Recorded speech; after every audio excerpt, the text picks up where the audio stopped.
Hello everyone and welcome back. My name's dustinkreis and today we're going to be talking about something that a couple of you guys have been asking me about, and that thing is Ready Player One by Ernest Cline.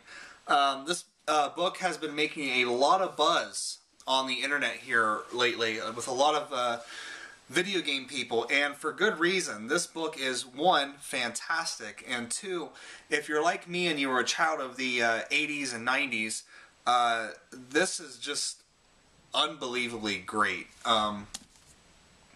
It's just a fantastic book from beginning to end, and I definitely want to share it with you guys because if you're a lover of video games and science fiction and just nerd geek culture in general, this is the book for you. It's just, it's kind of almost every gamer's dream in a certain way, putting out into book form, and I could not put this down. Let's see, today is Sunday. I started reading it Friday. So, and I didn't spend the entire day reading them either, otherwise I would have had it done sometime yesterday.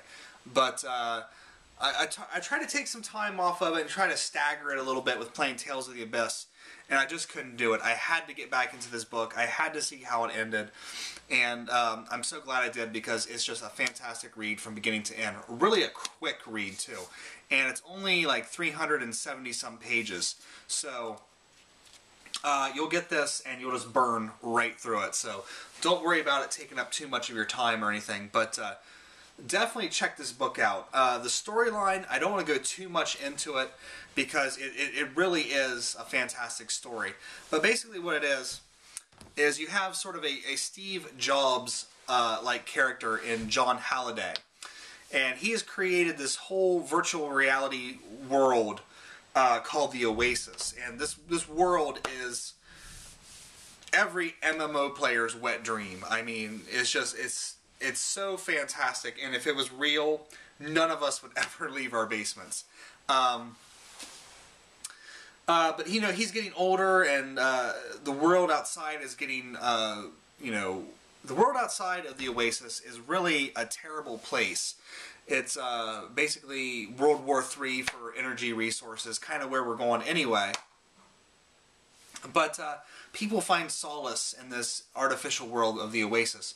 So John Halliday is getting old. He finally dies, but you know, right after he dies, a contest pops up, and it's kind of like a Willy Wonka-esque type thing, which is basically whoever can solve this last video game that I've made gets to win the prize, and basically I leave you my entire company and my fortune.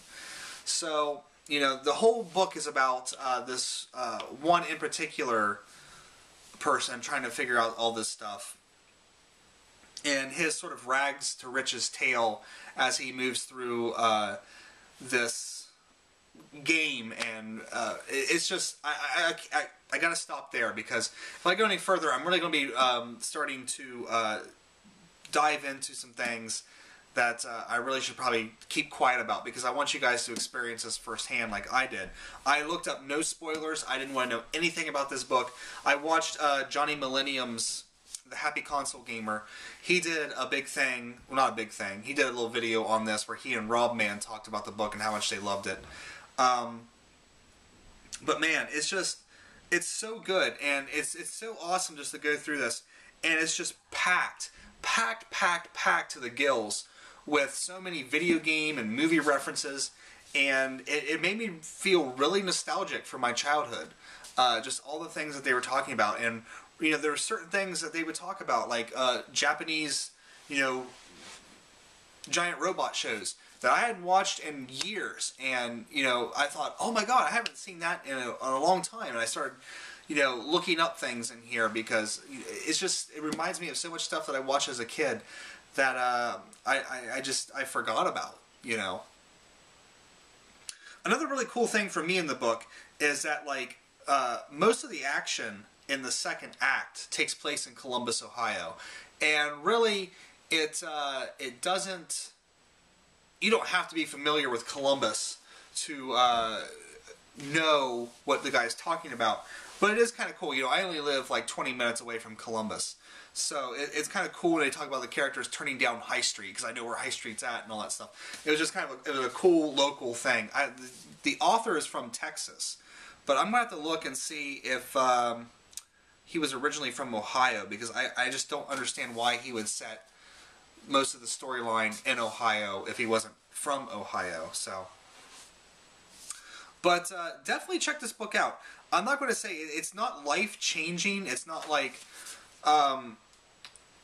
Name of the Wind was to me when I read Name of the Wind. Name of the Wind was almost a religious experience when I read it. Like, I couldn't put it down. I couldn't do my homework. I couldn't do anything but read Name of the Wind by Patrick Rothfuss. But this one was pretty close. And definitely, for you guys that watch my channel, this is definitely a book you need to get. You can get the audiobook. I hear the audiobook is really good as well. It's read by Will Wheaton.